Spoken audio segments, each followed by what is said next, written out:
Inson tanasida judayam ko'plab DNK xotiralari bo'ladi, ya'ni genlar mavjud bo'ladi. Bu genlarni qanchalik faol yoki nofaol, ya'ni uxlagan holatda bo'lishi, bu bizani holatimizga bog'liq. Bu bizani ruhiy holatimizga, psixologik holatimiz bilan bog'liq va yashab o'tgan yo'limiz bilan bog'liq. O'zi inson yashab o'tgan yo'li, karmasi, reinkarnatsiya darajasida-da, ya'ni ruhda oldingi tajribalari va hozirgi yashayotgan hayot tarzimiz, hozirgacha bolaligimizdan yashab kelgan har bir tajribalarimiz, ya'ni karma yo'limiz asosida bizni hozirgi hayotimiz shakllangan. Qaysidir savollarga javob berganimiz yoki javob bera olmaganimiz orqali. Va shuni natijasida hozirgi hayotimizdagi bizdagi aktiv genlar, bizdagi faollik bizni tanamizdagi, ruhimizdagi aktiv markazlarni faolligi yoki nofaolligi shakllanib borgan. Xuddi shunday yoshlik geni ham har birimizda, har bir insonda, ayniqsa ayollarda 24-25 yoshgacha faol bo'ladi. Bu tabiiy ravishda uyg'oq bo'ladi. Erkaklarda 30-32 yoshgacha tabiiy ravishda yoshlik geni uyg'oq bo'ladi. Va tabiiy ravishda buni o'sishi, rivojlanishi 24 yoshdan keyin to'xtaydi. Shuning uchun ham ilmiy ma'lumotlarda ham insonni eng komil nuqtasi 24 yosh deb aytadilarda.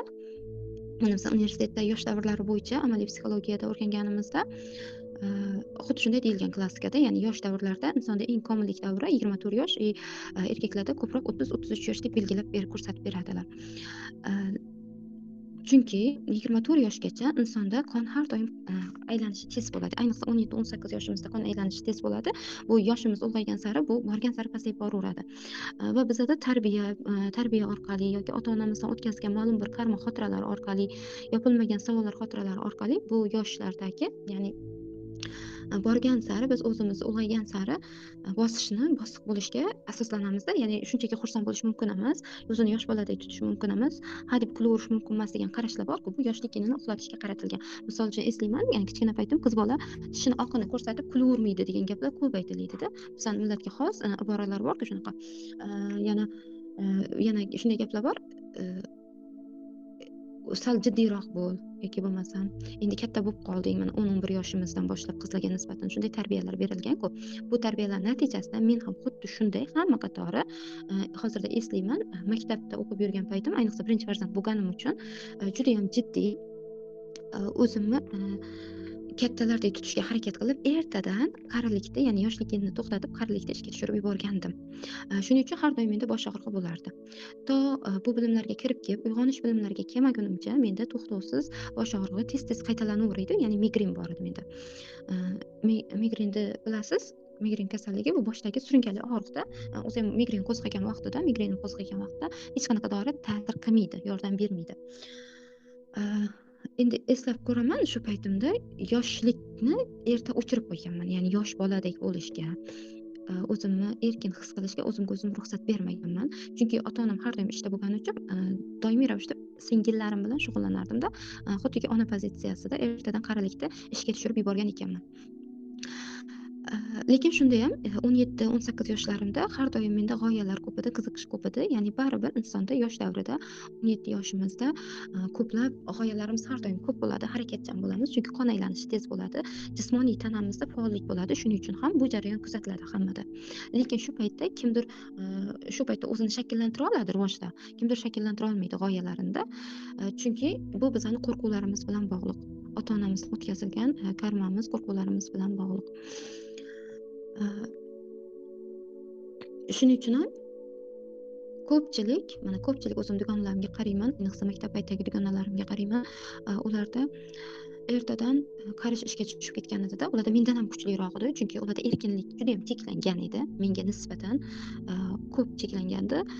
Hozirda ham qizlarni eslab ko'rsam, ularda shunaqa darajada qarish ishga tushib ketganki, hammamiz bir yerga yig'iladigan bo'lib qolsak yoki ko'cha-ko'yda ko'rib qolsam, xuddiki menda xolalarim, onamlar tengi 50 yoshdan oshgan ayollarda energiyasini beradi. Yuzi bilan qanchalik ko'p ishlagan bo'lsa ham, ya'ni kosmetolog xizmatidan foydalangan yoki bo'lmasam sifatli salonlarga borib o'ziga qaragani bilan ularda qarilik energiyasi sezilib turadi. Shunchaki gapirishining o'zida, ko'zini nurini o'zida, yuzidan yoshi katta, hayotdan charchagan ayollarda energiyasi yog'ilib turadi. Men ular bilan ko'p gaplashib tura olmayman. Salomlashishdan yog'iga o'ta olmayman, chunki energiyasi shu darajada og'ir. Va hozir bilimlarim asosida his qilamanki, bizdagi bosim asosida biz ertadan qarish jarayonini ishga tushirib yuborganmiz, ayniqsa ayollar. va shu bosim, ya'ni bu bizning tarbiyamiz, bu biza qanaqa bo'lishimiz kerakligi haqidagi ma'lum bir chegaralar, chiziqlar natijasida-da. Va shu asosda hozir kuzatyapman, ko'pchilikda ayollarda, ayniqsa atrofimda soch to'kilishi muammosi bor, yoki bo'lmasam teri kasalliklari muammosi borda, yoki bo'lmasam ortiqcha vazn. Eng ko'p kuzatayotganim mana shu. Ortiqcha vazn, semirib ketish, shishib ketish, tanada tugunlar paydo bo'lishi, o'zim tanani oddiy semirish emasda, tugun bo'lib tanada tashqarida ko'rinib turadi, terilarda, qo'llarda yoki oyoqlarda tugunsimon bir tomirlardagi tugunlar ko'rinadi-da. Bu nimani bildiradi? Bu yillar davomida bizni ajdodlarimiz yashab o'tgan bosimni biz hali ham yelkalab kelib hech qanaqa bilim olmasdan, o'zimiz bilan ishlamasdan ko'tarib yurganimizni bildiradi va natijada energiya og'irlashib ketadi. Biz xursand bo'la olmaymiz, haqiqiy quvonchni his qila olmaymiz, haqiqiy baxtni his qila olmaymiz. Shunchaki hayotdan zavq olishni unutib qo'yamiz. Tana og'irlashib boraveradi. Ya'ni inson tanasi, men his qilishimcha, inson tanasida qarilik tushunchasi bu sarobli. Ya'ni inson qancha kerak bo'lsa shuncha yashab tura olishi mumkin. Ya'ni ruh qancha vaqt yerda bo'lishi kerak bo'lsa, ruhi yerda qancha vaqt o'z vazifasini bajarish uchun necha yilga kelgan bo'lsa, shartnoma asosida kelamiz-ku. Lekin tanani biz noto'g'ri foydalanamizda, tanamizdan noto'g'ri foydalanishimiz natijasida juda ham yomon holatga olib borib qo'yamiz. O'zimizni unutishimiz natijasida. Shuning uchun ham bizda xursandchilik yo'q, doimiy nimagadir tushkun kayfiyatda bo'lamiz. Eslayman o'zimni 20 yoshimda, hozir 20 yoshimda har doim xursand bo'lishga qiynalardimda. 20 yoshimda doim kayfiyatim yo'q, nimagadir shoshilgan, siqilgan bo'lib yurardimda. Keyin birga ishlardik, yonimdagi men bilan birga ishlaydigan qizlar 20 yoshimda yordamchi oshpaz, savatchi bo'lib ishlagan bo'lsam, o'sha paytda atrofimdagilar nimaga quvona olmaysan deydi. O'zim hayron bo'ldim. Nimaga men quvona olmayman? Va eslayman 20 yoshimda yuzimda juda ham achinlarim ko'p edi. 20 yosh paytimda. Ya'ni bilimlarim asosida va o'zimni yashab o'tgan orqadagi hayotimga qarab ko'rib shuni chuqur his qilib ayta olamanki, yoshlik geni har doim javob berar ekan haqiqiy xursandchilikka.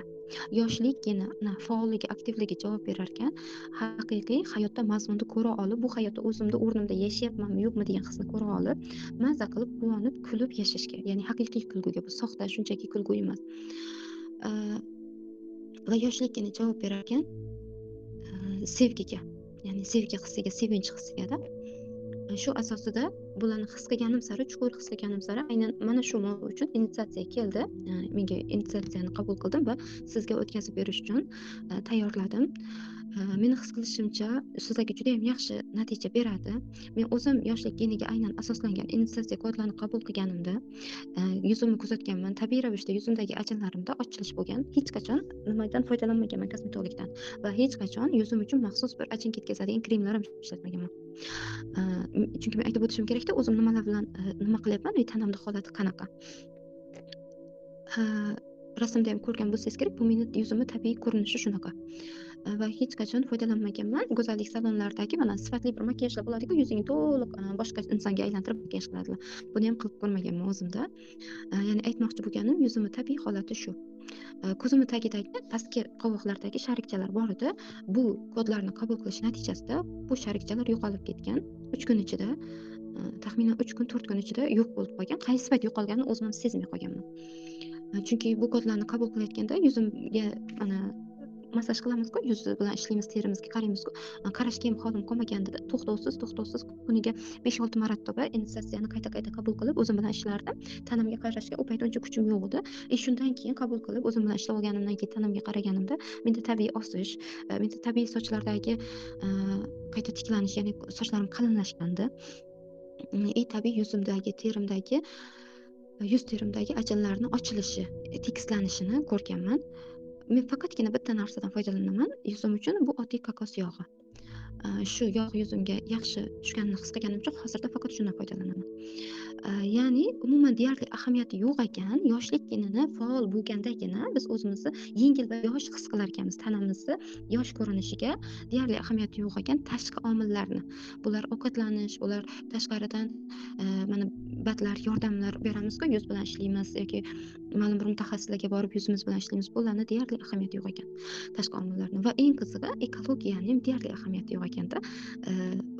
bu gapni ustozlarim aytgandan keyin men o'zim hayotimda kuzatganman. Yoshlik genini aktiv bo'lishiga, tanangda yosh, sog'lom bo'lishiga deyarli aloqasi yo'q yashayotgan hududingni ekologiyasini, tashqi omillarni umuman deganda. Keyin men o'zim hayotimda kuzatganman. Rostdan ham men yashayotgan hududda ekologiya ja unaqa zo'r emas, chunki men hozir Xorazmda yashayman. 7 yildan beri Xorazmda bo'lsam, bu yerning ob-havosi har doim quruqda, yozda juda ham quruq bo'ladi, quruq havo, namlik past bo'ladi. Ya'ni ekologiyasi tog'li joyga qaraganda yomon, nisbatan olganda yomon hisoblanadi va suvi doimiy sho'rda ishlatadigan suvlarimiz. Lekin menga deyarli bularning ta'siri bo'lmaydi.